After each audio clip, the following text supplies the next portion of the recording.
Teman-teman inspirasi, pernahkah kalian membayangkan bagaimana rasanya hidup dalam sorotan kamera? Dielu-elukan jutaan penggemar, lalu suatu hari semua itu lenyap tanpa jejak. Kisah kali ini bukan tentang keberhasilan yang terus menanjak, tapi tentang seseorang yang pernah begitu bersinar, lalu perlahan padam, tenggelam dalam keheningan, dan akhirnya terjebak dalam sebuah keputusan yang mengubah hidupnya selamanya. Dulu, dia dikenal sebagai ikon sinetron dengan senyum memikat di layar kaca. Tapi siapa sangka, bertahun-tahun kemudian, wajah yang sama akan muncul di berita kriminal. Bukan sebagai bintang tamu, tapi sebagai tersangka. Cerita ini bukan sekadar kisah kejatuhan. Ini adalah cermin yang bisa memantulkan sisi gelap yang mungkin tersembunyi di balik popularitas, di balik senyum yang kita lihat di layar. Jangan kemana-mana, karena kisah ini akan membawa kita menyelami kehidupan seseorang yang kehilangan arah, tertatih mencari makna, dan terjerat oleh keputusan yang tampaknya sepele, namun membawa konsekuensi yang sangat berat. Dan seperti biasa, jangan lupa untuk like, share, dan subscribe ya, teman-teman inspirasi. Karena setiap minggu, kita akan hadir dengan cerita penuh makna inspirasi yang menggugah hati dan membuka mata kita akan sisi lain dari kehidupan. Pagi itu, Jakarta masih diliputi kabut tipis. Di sebuah gang sempit kawasan Cipete, suara ayam berkokok bersahut-sahutan dengan deru motor yang mulai melintasi jalan-jalan sempit. Di ujung gang itu, berdiri sebuah rumah petak dengan cat tembok yang mulai terkelupas. Tak ada yang akan menyangka, di balik jendela kusam rumah itu, tinggal seorang wanita yang dulu pernah menjadi idola jutaan orang. Nadia Kusuma, 41 tahun, duduk diam di beranda kecilnya. Rambutnya dikuncir seadanya, wajahnya tanpa riasan, mengenakan daster lusuh dengan motif bunga yang warnanya mulai pudar. Tangannya menggenggam cangkir kopi sachet yang mulai dingin, matanya menatap kosong ke jalan yang becek. Belasan tahun lalu, nama Nadia menghiasi layar kaca hampir setiap hari. Ia dikenal luas lewat perannya sebagai Rani, dalam sinetron keluarga yang pernah mencapai rating tertinggi di awal 2000-an. Senyumnya yang hangat, wajahnya yang lembut, dan gayanya yang sopan menjadikannya ikon remaja yang tak tergantikan kala itu. Tapi masa itu telah lama berlalu. Dunia hiburan berubah. Generasi baru bermunculan. Sosial media menggantikan televisi. Popularitas Nadia perlahan tenggelam bersamaan dengan tawaran pekerjaan yang semakin jarang. Ia mencoba bertahan, ikut audisi, main peran kecil di FTV, sampai menerima endorse skincare lokal yang membayarnya dengan barter produk. Namun semua itu tak cukup. Keuangan Nadia terus menipis. Apalagi sejak ibunya divonis menderita gagal ginjal 2 tahun lalu. Pengobatan rutin di rumah sakit swasta, biaya transportasi, sewa rumah, dan kebutuhan sehari-hari mengikis tabungannya tanpa sisa. Nadia sempat mencoba membuka bisnis kue rumahan, tapi tak bertahan lama di tengah pandemi. Di dalam rumah, suara batuk ibunya terdengar dari kamar. Nadia menghela napas, lalu memeriksa dompetnya yang hanya berisi 2 lembar 50.000. Ia membuka handphone, berharap ada notifikasi transfer, pekerjaan, atau apapun. Yang muncul hanyalah tagihan-tagihan dan notifikasi e-commerce yang terasa menghina. Lalu, sebuah pesan masuk dari nomor asing. Kalau kamu mau hidup enak lagi, aku punya jalan cepat, aman, gak bakal ketahuan. Nadia menatap layar ponsel itu lama. Tak ada nama di kontak, tapi ia tahu siapa pengirimnya. Nama yang sudah lama tenggelam, seperti dirinya. Hendra, mantan kru produksi sinetron yang dulu bekerja di bawah rumah produksi yang sama dengannya. Dulu mereka sering ngobrol, kadang makan bareng kru lain setelah syuting. Ia mengira Hendra sudah pindah jalur, seperti banyak orang di dunia hiburan yang tak tahan kompetisi. Tapi kini, Hendra muncul dengan tawaran yang terdengar seperti jebakan. Nadia mengunci layar ponselnya, mencoba mengabaikan pesan itu. Namun malam itu, saat ia menghitung ulang obat ibunya yang tinggal 2 strip dan menatap daftar harga di apotek, pesannya kembali terngiang. Jalan cepat, aman, gak bakal ketahuan. Keesokan paginya, Nadia membalas, "Kita ketemu, tapi cuma ngobrol aja ya." Ia tak sadar, langkah kecil, itu akan membawanya ke jalan yang sangat jauh dari siapa dirinya dulu. Kafe itu berada di lantai dasar sebuah bangunan tua di Blok M. Tak banyak yang tahu tempat ini. Interiornya gelap dengan pencahayaan remang-remang dan aroma kopi yang bercampur asap rokok tipis. Nadia datang mengenakan jaket hitam dan masker, berharap tak ada yang mengenalinya. Ia memesan teh hangat dan duduk di sudut yang jauh dari pintu.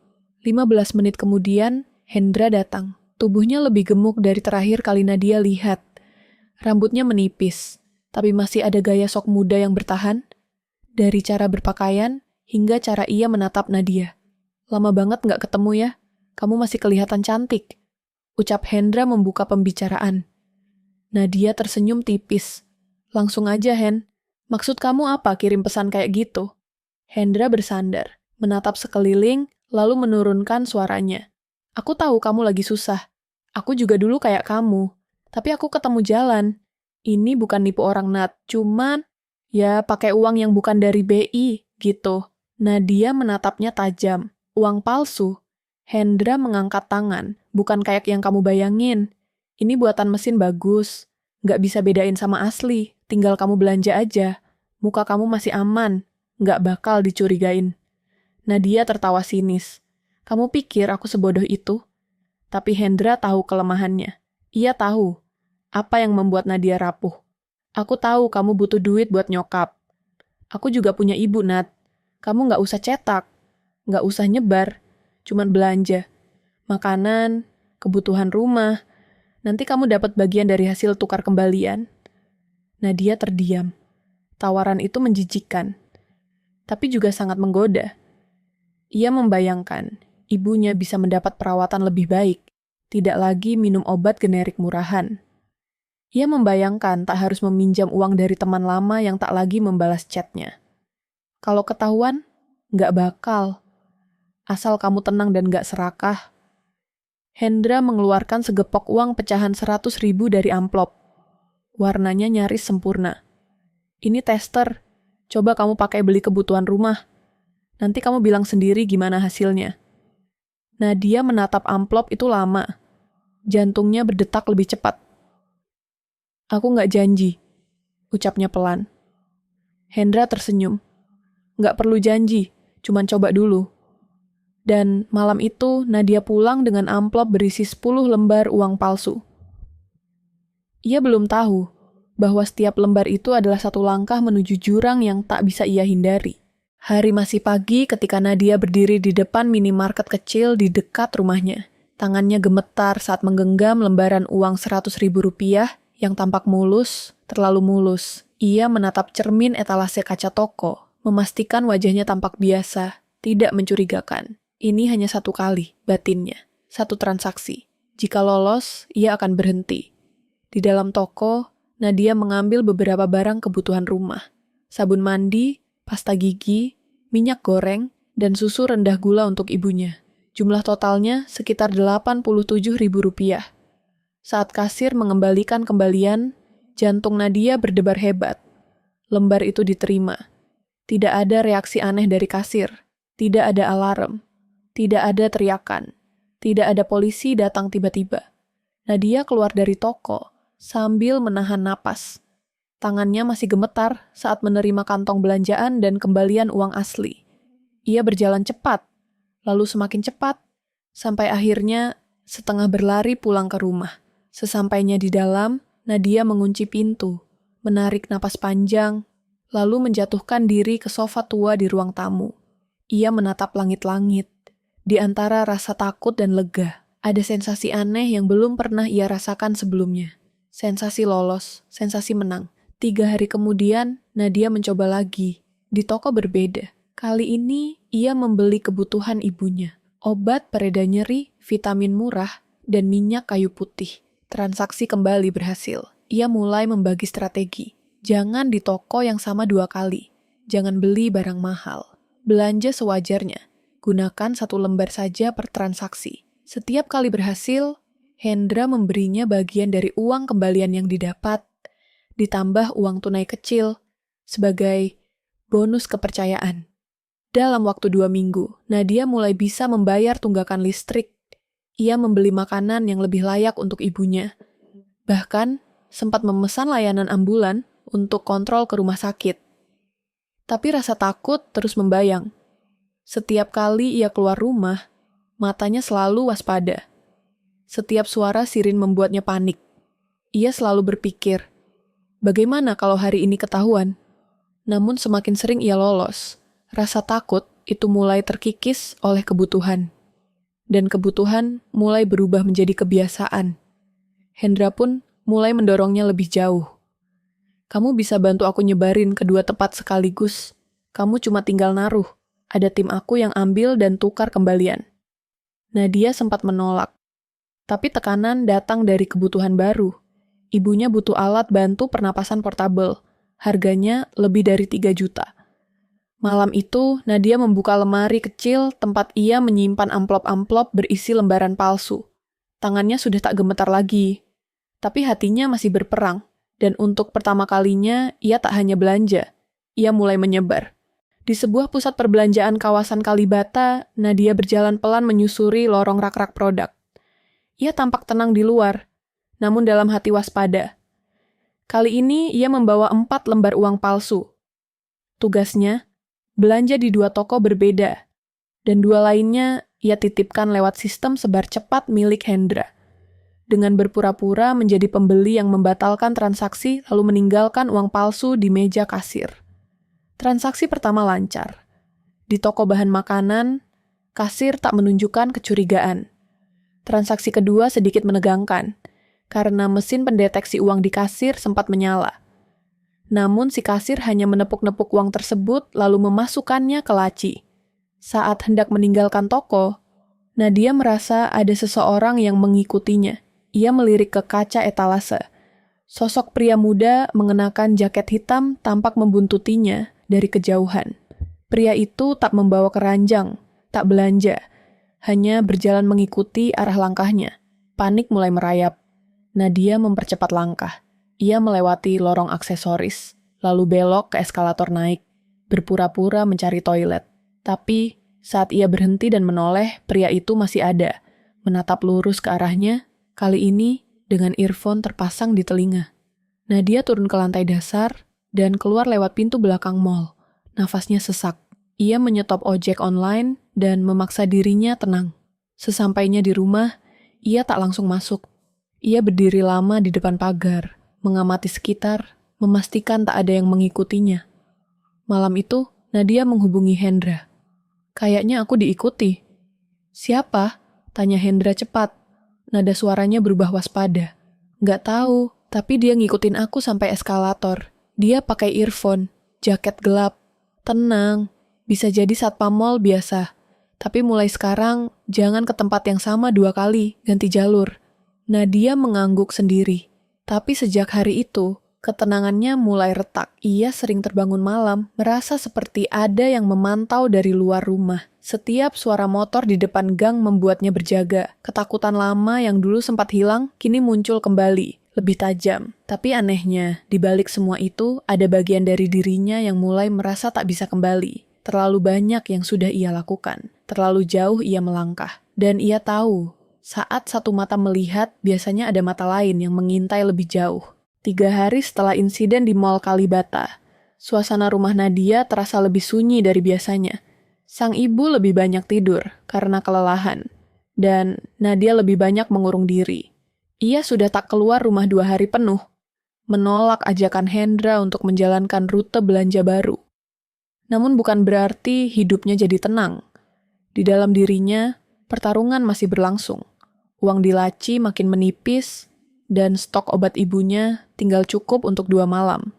Tapi paranoia membuatnya ragu untuk kembali bergerak. Saat sore menjelang, suara ketukan di pintu mengagetkan Nadia. Ia mengintip dari jendela. Seorang wanita berjilbab abu-abu berdiri di depan pagar. Wajahnya terasa familiar. Mbak Nadia, ini aku Rina. Masih ingat? Nadia membuka pintu perlahan. Rina, mantan makeup artis di lokasi syuting, yang dulu sering membantu Nadia saat berada di puncak karier, tersenyum ramah, meski tatapannya sedikit ragu.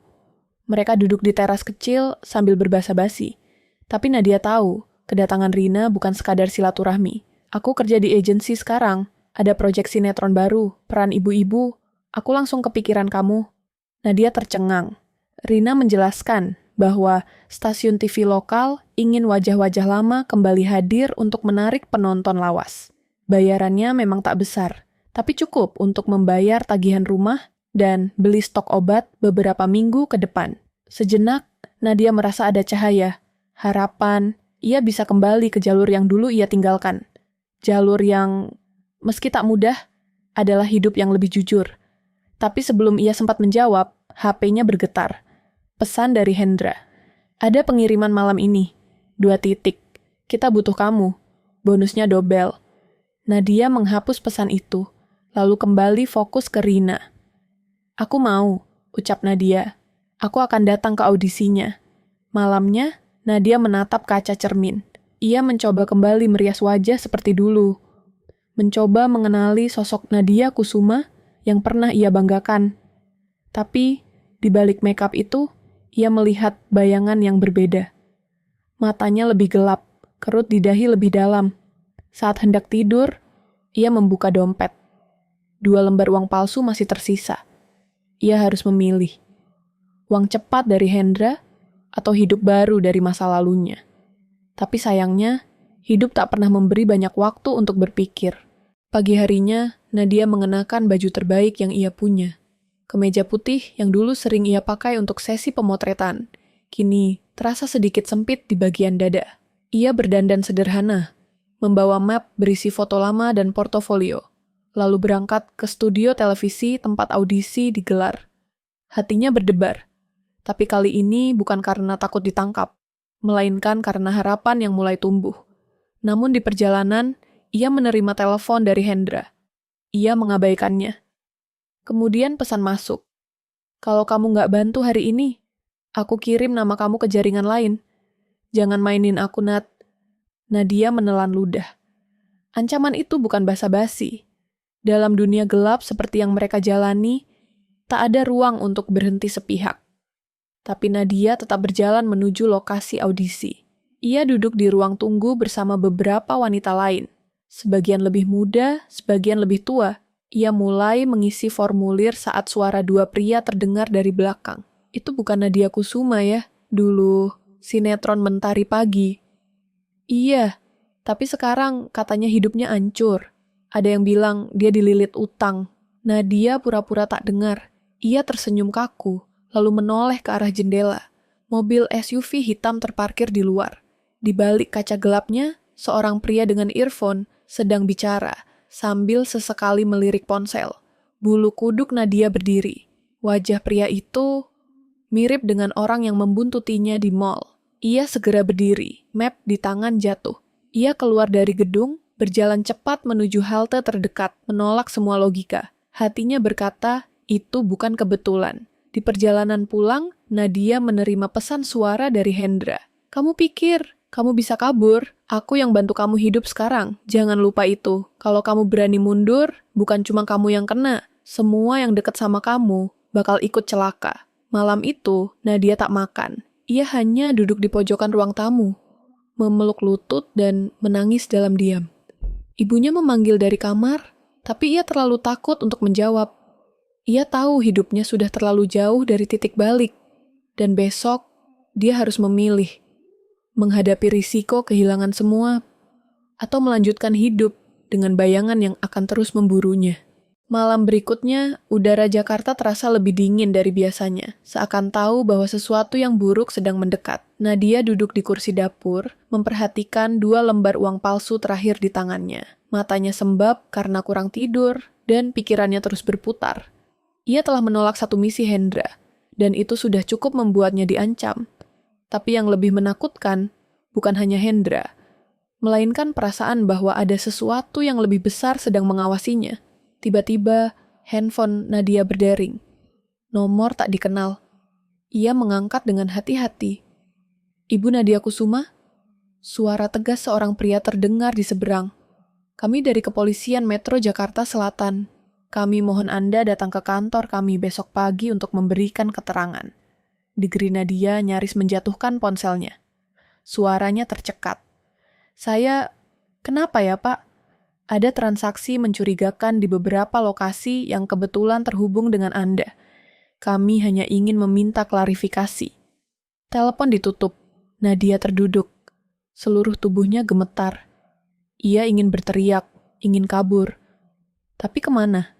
Segalanya sudah terlalu dalam. Ia menelepon Hendra dengan panik, namun tak dijawab. Malam itu, Nadia mengunci semua pintu dan jendela, seakan itu bisa menyelamatkannya dari dunia yang mengejarnya. Pagi datang terlalu cepat. Nadia akhirnya pergi ke kantor polisi, mengenakan kerudung dan masker untuk menyamarkan wajahnya. Di ruang interogasi, dua penyidik duduk dengan ekspresi tenang namun tajam. Salah satunya menunjukkan rekaman CCTV dari Mall Kalibata. Kami tahu ini Anda, tapi kami ingin dengar dari Anda langsung. Anda hanya pelaksana atau juga pembuat? Nadia tak bisa berkata apa-apa. Ia merasa seluruh dinding ruangan itu menekannya. Lalu, penyidik lainnya menyodorkan sebuah foto. Wajah Hendra. Pria ini terhubung dengan jaringan uang palsu lintas kota. Kami butuh kerja sama Anda. Jika Anda bantu, hukumannya bisa lebih ringan. Untuk pertama kalinya dalam hidupnya, Nadia merasa benar-benar kecil. Ia menatap foto Hendra lama sekali, lalu memejamkan mata. Saya akan cerita semuanya, Pak. Tapi tolong, lindungi ibu saya. Hari itu, Nadia pulang tanpa diborgol. Polisi memberi waktu 24 jam untuk memutuskan kerjasama sebagai saksi pelaku sekaligus informan. Tapi ada syarat. Ia harus memancing Hendra dalam satu transaksi terakhir. Perang batin kembali membuncah. Tapi Nadia sadar, ia tak bisa terus bersembunyi. Jika ia ingin keluar, ia harus menghadapinya. Malam itu, ia menelepon Hendra. Aku minta maaf soal kemarin. Aku siap kembali. Kirim lokasi dan waktu. Jerat sudah disusun. Tapi Nadia tahu, ini bukan hanya soal Hendra. Ini soal dirinya yang ingin kembali menjadi manusia bebas. Hujan gerimis menyelimuti parkiran sebuah gedung tua di kawasan Pasar Minggu malam itu. Nadia mengenakan jaket tebal dan topi. Di dalam tas kecilnya, ada 6 lembar uang palsu yang diberikan oleh polisi, sebagai bagian dari misi pemancingan. Mobil Hendra terparkir di ujung area parkir. Lampu hazardnya menyala. Nadia melangkah pelan, tiap langkah terasa berat. Di titik itulah, semua akan ditentukan. Sambil berjalan, ia menoleh ke sekeliling. Polisi dalam penyamaran telah mengambil posisi. Ada yang berpura-pura menjadi juru parkir, ada yang menyamar jadi pedagang kaki 5. Nadia membuka pintu mobil. Kamu lama banget, ucap Hendra, ekspresinya tajam namun tetap dingin. Kamu masih bisa dipercaya, kan? Nadia tersenyum kaku. Ia menyerahkan tas kecil. Ini 6 lembar. Aku ambil rute Cempaka Putih besok. Hendra membuka tas, mengecek cepat. Lalu menatap Nadia tajam. Kamu yakin kamu nggak main belakang? Nadia menahan napas. Aku nggak punya siapa-siapa selain kamu. Kamu tahu itu. Tiba-tiba, suara langkah cepat terdengar.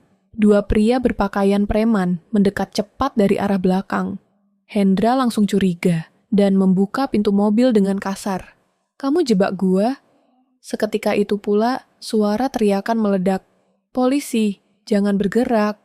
Hendra berusaha kabur, namun sudah terlambat. Polisi mengepungnya dari berbagai arah. Salah satu petugas menghentak lututnya dan menjatuhkannya ke tanah.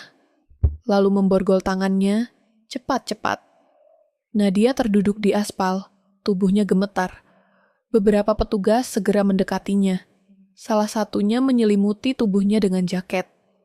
Hendra menatapnya penuh kebencian saat dibawa pergi. Kamu pikir hidup kamu aman sekarang? Mereka nggak akan lepasin kamu. Tapi Nadia tak menjawab. Ia hanya menunduk, napasnya tersengal, dan akhirnya menangis keras. Bukan karena takut, tapi karena beban yang selama ini ia pikul. Akhirnya pecah malam itu. Dan untuk pertama kalinya, dalam bertahun-tahun, langit yang mendung terasa seperti memberi harapan. Beberapa hari setelah penangkapan Hendra, suasana hidup Nadia berubah drastis. Ia tak lagi menyusuri gang-gang gelap dengan napas memburu. Tak lagi berkutat dengan paranoia tiap kali ada ketukan di pintu. Tapi kebebasan yang ia rasakan bukan tanpa harga. Pagi itu, ia duduk di ruang tunggu kantor polisi. Ia dipanggil kembali untuk memberikan pernyataan lanjutan sebagai saksi sekaligus pelaku yang kooperatif. Di sampingnya, seorang perwira muda menatapnya dengan ekspresi netral. Tapi Nadia bisa merasakan bahwa ia sedang dinilai. Bukan sebagai penjahat, tapi sebagai seseorang yang baru saja berusaha keluar dari lingkaran neraka. Ibu Nadia Kusuma, hasil evaluasi kami sudah keluar, ucap seorang penyidik. Karena kerjasama dan informasi penting yang Anda berikan, Anda tidak kami tahan. Tapi tetap ada prosedur yang harus dijalani. Wajib lapor seminggu 2 kali, selama 3 bulan ke depan. Dan satu lagi, penyidik itu menarik napas, lalu menatapnya lurus. Publikasi media akan segera tersebar. Nama Anda mungkin muncul. Kami tidak bisa menghindari itu. Apakah Anda siap? Nadia menunduk. Ini bagian paling berat. Bukan tentang proses hukum, tapi tentang reputasi. Tentang bagaimana dunia akan memandangnya setelah ini. Saya tahu, ucapnya pelan, tapi saya lebih takut hidup dalam kebohongan. Dalam perjalanan pulang, Nadia melihat berita dari layar LED raksasa di persimpangan jalan. Polisi bongkar sindikat uang palsu. Libatkan mantan artis sinetron.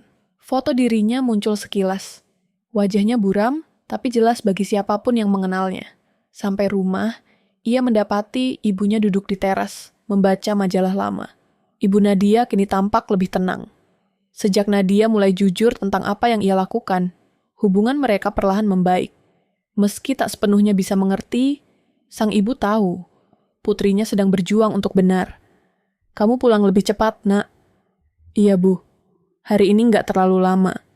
Mereka duduk berdampingan, diam dalam kehangatan yang tak butuh banyak kata. Sore harinya, Nadia mengecek email. Ada satu balasan dari Rina. Audisi ulang dibuka minggu depan. Kami beri kesempatan untuk yang belum sempat hadir kemarin. Kamu masih mau coba, Nat? Nadia menatap layar lama sekali, lalu menutup laptop perlahan. Belum saatnya menjawab.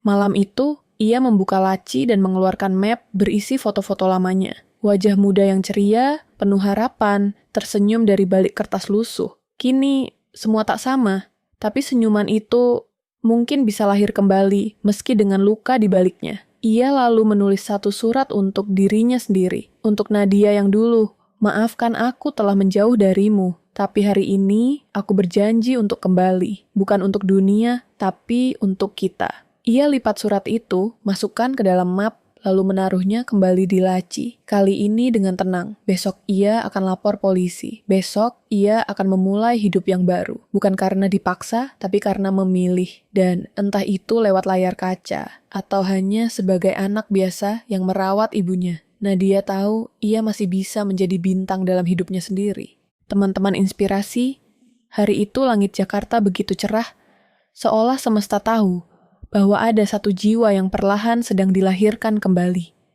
Nadia berdiri di depan sebuah gedung komunitas sosial di bilangan Cikini. Tempat yang dulu tak pernah ia bayangkan akan menjadi bagian dari hidupnya. Di dalam, sudah menunggu beberapa ibu muda dan remaja putri. Sebagian besar adalah korban situasi sulit, ex-napi, korban KDRT, bahkan beberapa di antaranya mantan pengedar jalanan. Nadia kini menjadi pembicara tamu dalam sebuah program rehabilitasi. Bukan sebagai selebriti, bukan sebagai korban, melainkan sebagai manusia yang bersedia mengakui kesalahan dan memilih untuk berubah.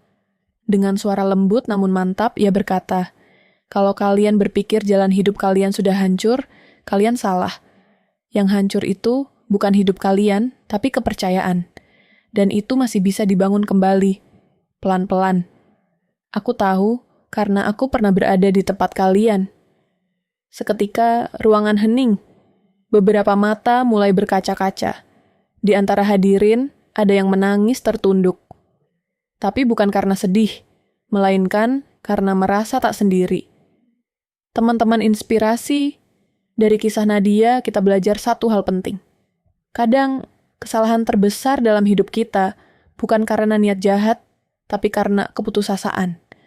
Namun ketika kita berani mengakui, bertanggung jawab, dan memilih untuk keluar dari lingkaran itu, disitulah perubahan sejati dimulai. Kita juga belajar bahwa masa lalu yang kelam tidak pernah menutup kemungkinan masa depan yang terang. Sekalipun kita pernah jatuh, selama kita masih punya niat untuk bangkit, maka harapan itu selalu ada. Bahkan cermin yang retak pun masih bisa memantulkan cahaya, asal kita tidak menyerah membersihkannya. Nadia bukan lagi mantan artis yang terlibat uang palsu. Ia adalah manusia yang berani memilih jujur ketika bersembunyi jauh lebih mudah. Dan dari keputusannya, itulah lahir satu bintang baru. Bukan di layar kaca, tapi di dalam hati banyak orang yang menemukan inspirasi dari kisahnya. Teman-teman inspirasi, semoga kisah ini menjadi cerita penuh makna inspirasi bagi kita semua. Jika kamu merasa cerita ini menyentuh hati atau bisa menjadi pelajaran bagi orang lain, jangan ragu untuk like, share, dan subscribe agar semakin banyak yang bisa mendapatkan pelajaran berharga dari setiap cerita nyata yang kami angkat. Sampai bertemu lagi di kisah inspiratif selanjutnya. Tetaplah percaya bahwa perubahan selalu mungkin, bahkan dari tempat tergelap sekalipun.